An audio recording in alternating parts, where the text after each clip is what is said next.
Welcome to Roaring Fork Wellness Weekly podcast, where we strive to bring you options and resources to live a healthy and fulfilling lifestyle in the Roaring Fork Valley and surrounding areas. I'm Kimberly Henry. You can learn more about Roaring Fork Wellness at www.rfwellness.com. This episode of Roaring Fork Wellness Weekly is brought to you by Glenwood Moms for Moms, a social network for local moms providing connection, information, support, and inspiration. Join for free today and spread the word to all your mom friends from pregnancy to grandmotherhood.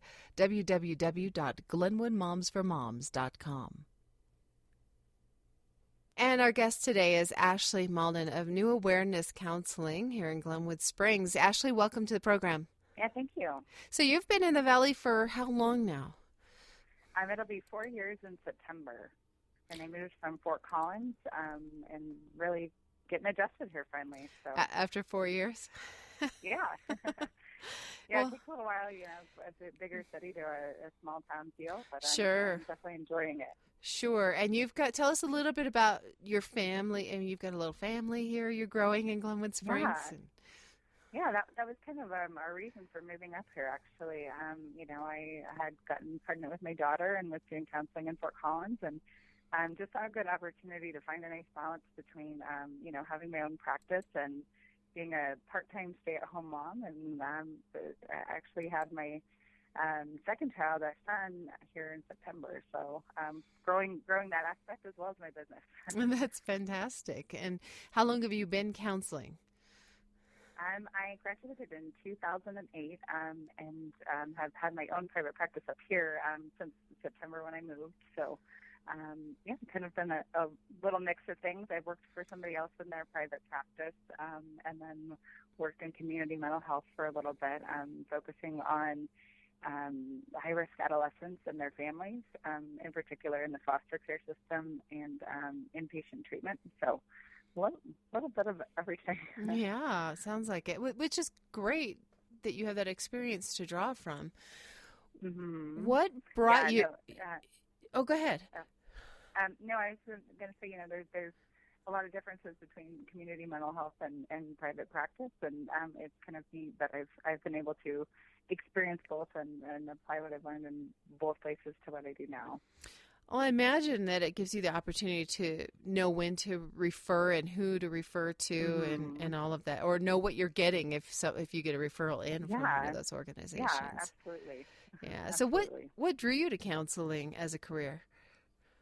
I always loved helping people. I remember, we did this peer counseling thing in junior high, and I was all about getting on board with that. And, I always find it to be a very honoring position to have somebody come in and really trust me with their information and their vulnerability, and be able to help them through, oftentimes some pretty dark and tough stuff. So I really appreciate the ability to do that and get to grow myself in doing that as well. So who do you work with? Who benefits from counseling? You talked about the kind of the dark stuff, which we would all assume if you're going through something really big, it could help to have a counselor. But are there other benefits as well? Oh, absolutely. Really, and of course I'm totally biased because I'm a counselor, but I think anybody could benefit from counseling. I really try to tailor it to the client and where they're at with things. So, I do have a number of folks who it's more solution focused. We're focused on goals. I take a little bit more of a coaching role with those folks and strength-based approaches. Other folks are having a hard time dealing with deeply ingrained negative beliefs, past traumas, different things like that. And, we're going to take a different approach with those folks so they can get to a point where maybe they can't focus more on the present and the future. So I try to take a more holistic approach and just see where the client's at and what they need. Mm-hmm. What are the modalities? So talk therapy, I think, is what most people think of when they think of counseling. And we've talked on this program to people who do art therapy and healing touch and energy therapy. What are some of the modalities you work with? Well, I definitely am trained in traditional talk therapy. I do think there's value in that. I do feel like sometimes it falls a bit short, though. And again, when I talked just a minute ago about deeply rooted and ingrained beliefs, sometimes talk therapy, I get plenty of clients that come in and they know exactly why they do what they do, but they can't seem to fix it. Mm-hmm. Or they know they're a good person, but they still have these insecurities and they can't seem to get over them. And I really believe that a lot of it is how things have been wired through our experiences in our lives, and our brain is going on autopilot a lot of times. So I find that EMDR that you mentioned, could be really helpful with that, and that's a modality that I do that's a little bit different. So, some people with art therapy, energy healing, all that can be really great in getting through to those stuck places versus traditional talk therapy. Yeah, the stuck places that none of us want to to look at, but that's what it takes to get through. So EMDR, what does that stand for? It stands for Eye Movement Desensitization and Reprocessing, which sounds really scary, but I promise it's really not. They found that if we, when we have negative events that happen, especially traumatic events, they tend to get stuck in the part of our brain called the limbic system, which is responsible for emotions. So I'm sure you've had a time, I know I have, where I've gone 0 to 60, and I'm not sure why. Mm-hmm. My reaction is disproportionate to the situation. Yeah. And oftentimes it's because of those linkages to the past. We're not consciously thinking about them, but our brain has connected those, and all those experiences are flooding back at once. So all those emotions that are related to that. So, I guess it's a good excuse, but it doesn't really help us move through that. But they found with eye movement that if you follow somebody's hands or a light wand or whatever back and forth, that stimulates the brain back and forth, the right brain, left brain, which they call bilateral stimulation, which again sounds scary. But if we do that, we actually process things more efficiently. It's very similar to REM sleep. So when we're sleeping, we have that rapid eye movement sleep. Our eyes go back and forth, and we find we're actually processing things while we're dreaming. So it's no scarier than having a dream, really. So, it uses that technology to do that. But the interesting part is it's not only eye movements anymore. They found there are other ways that we can use bilateral stimulation as well. So if that sounds uncomfortable to somebody, there's other routes to do it. Okay. So is this like a good treatment for somebody who's suffering from PTSD? Yeah, that's actually the primary thing that it's been studied with.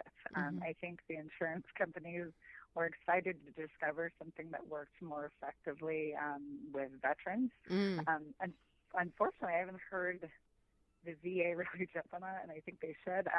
But it's primarily been studied with PTSD and veterans. But I found it works so well for anybody. And if we think about it, trauma is relative. So maybe you haven't been to war, but you've had some things for you that were really tough. So I tell all my clients, I use that word trauma fairly loosely. It could be somebody told you were stupid when you were little and you just kind of went with it and then found different ways to reinforce that throughout your life.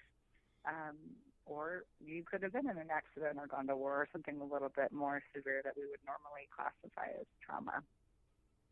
That is a really interesting principle that I never occurred to me before, that trauma is relative. So we beat ourselves up sometimes over what we think shouldn't be a big deal. Yeah, absolutely.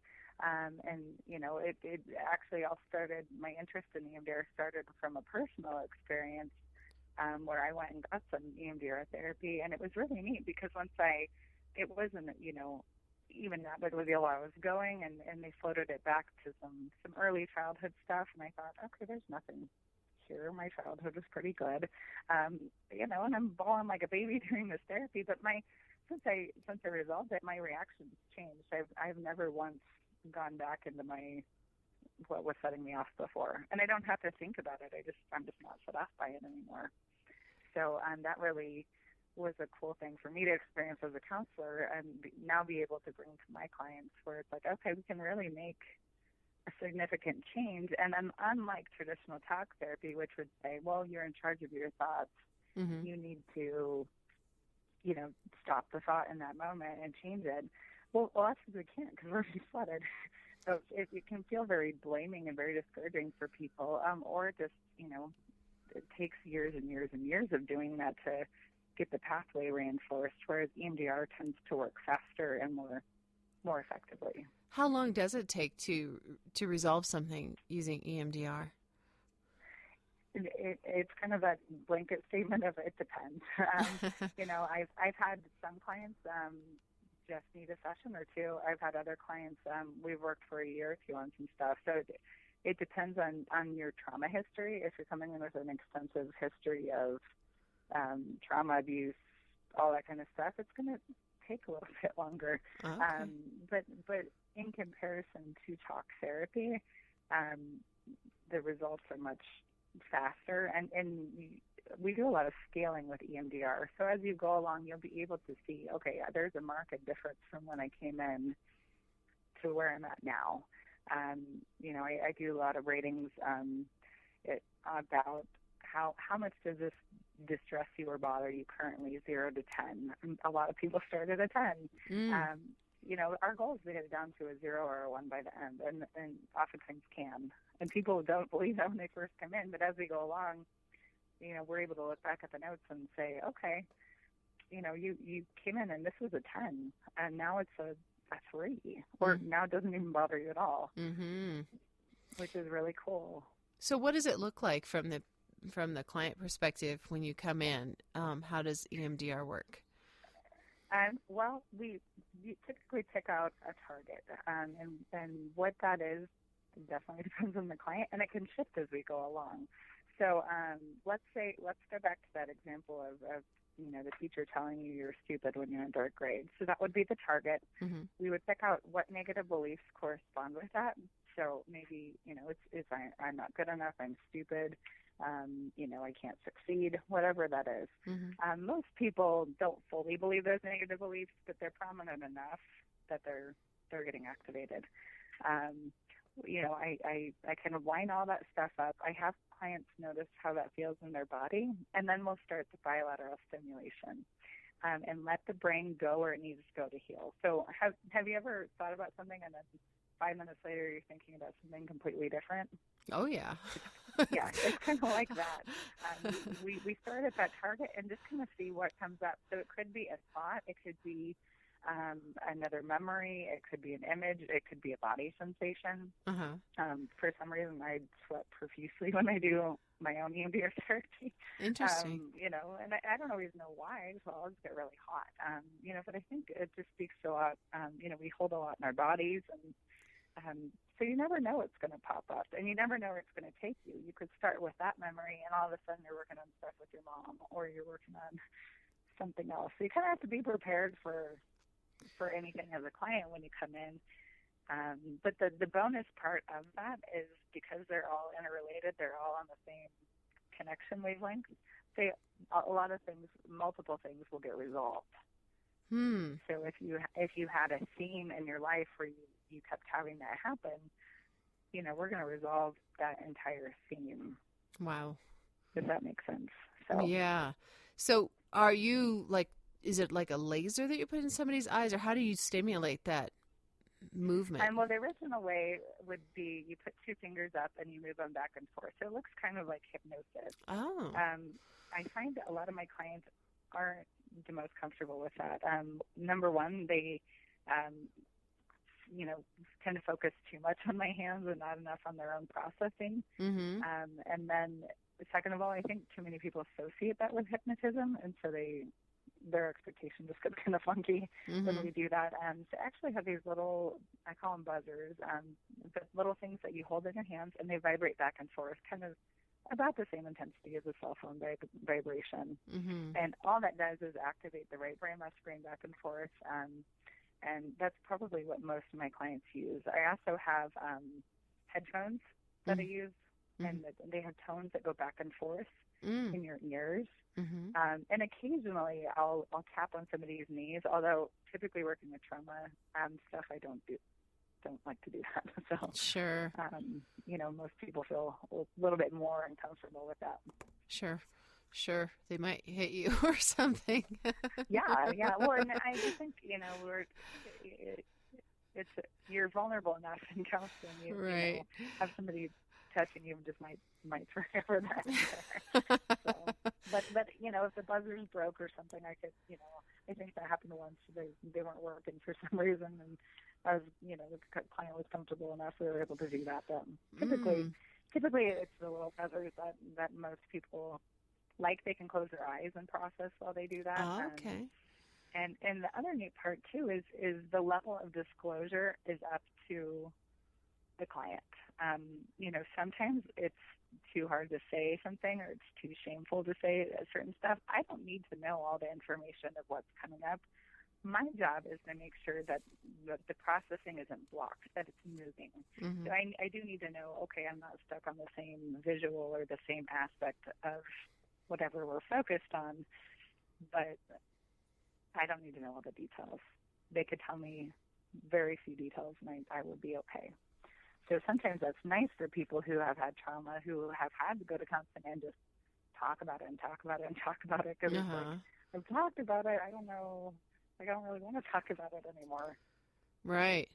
Well, this is interesting because I had visions of being hooked up onto a machine or put in a box or something. And it sounds very organic, really. Yeah. No, and the lady who discovered it, her name was Francine Shapiro, and she actually had gone to a park. She was feeling upset about something and was watching the ducks go back and forth and suddenly felt better, and just happened to kind of be in this general field and thought, okay, that's weird. Like, why do I feel so much better? And started researching it and developed this whole theory. And it's been practiced since the 80s. Wow. So it's kind of weird how it started, but really cool stuff. And they're still learning more about it. They don't necessarily know all that much why it works. They're learning how it's working, but why? Why does that bilateral stimulation help? Why is that so good? They're not 100% sure, but they are saying that it is working. Well, that's the important thing, right, is to know that it's working. Yeah. And it can really be used for so many different things. I've used it really effectively with addictions, any problem behaviors that people are having. Because, again, a lot of times those are rooted in negative beliefs and pain avoidance. So if we're dealing with the pain, people don't need their addictions anymore. Oh. So it can be used for all kinds of stuff, phobias, as panic attacks. Sometimes people have phobias of having a panic attack. So, really the sky's the limit with a lot of it. Very cool. So do you have a particular area of expertise as far as the types of clients that you work with? I kind of, again, because EMDR can bring up anything, I'm pretty much prepared for anything. But because it has more of a trauma focus, I probably see more people for trauma. I don't know if that answered your question exactly, but. So anybody who's experiencing trauma or past trauma would be a good fit for what you're doing. Yeah, but again, anybody I feel like we've all had something that we could consider traumatic in our lives, or just negative beliefs that we're struggling with, or if you're finding yourself going 0 to 60 a bunch and can't figure out why and want to stop it, this is a great tool to figure out what's underneath that too. Mm-hmm. And I think the question I hear most often, or the comment, is, why do I need counseling? I should be able to figure this out for myself. And how do you respond to that? Well, I've definitely been there myself, because as a therapist, I think because I'm a therapist, I should figure it out for myself as well. sometimes you just can't, or your brain's just, like I just was talking about all the components of our brain is just wired this, through these events and been reinforced and reinforced and reinforced through the years. That's just not something you're going to be able to fix by yourself, especially with the more severe the trauma is, the harder it's going to be to try to address. My guess is somebody who's saying that has probably already tried a bunch of stuff and it's just not working. So, it's getting that extra help in there, and really, you are figuring it out by yourself in a way, by coming in. You make that choice to come in and address it, and you're figuring it out by doing that. And what does life look like for somebody who's addressed their trauma, and what's in it for me? Yeah. Again, you're not going to have that same reaction. You're going to see a difference in how you're interacting with people. Like let's say somebody has an anger issue, they're not going to have that crazy flooding response where they're Sure. so mad they can't even think straight. Sure. With that 0 to 60 stuff that I'm talking about, that's when you're going through fight or flight. So you'll see a decrease in that response.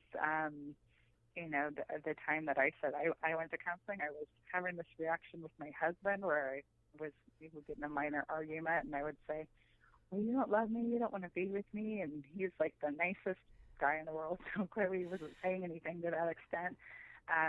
But after I got that therapy, I've never once said that to him. So, you can expect that you're not going to be reacting in the same dysfunctional way that you're reacting now. You're going to feel better, and you're not going to have to think about it.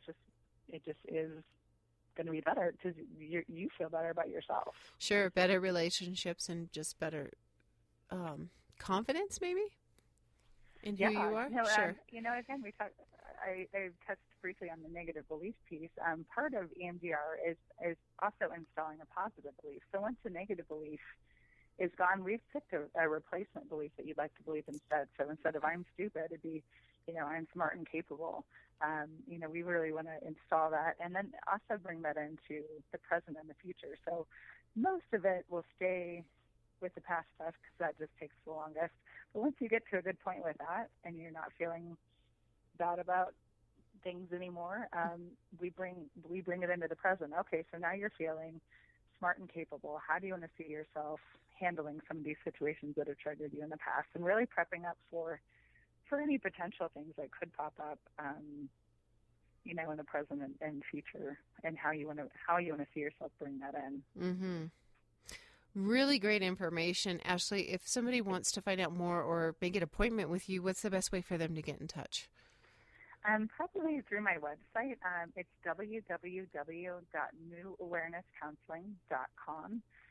There's a link that you can either look up my phone number on there, which is 970-388-1903, or shoot me off an email, or just research a little bit more about what I've said today. I think I have a lot of that laid out on my website. I also have more specific information about different things people come in to see me about, depression, anxiety, couples issues, that sort of thing. So there's more specific information about that on there as well. Great. And I'll put that in the show notes as well. So if you didn't get a chance to write that down, just look for it in the notes and you should be able to find the website there. It's newawarenesscounseling.com.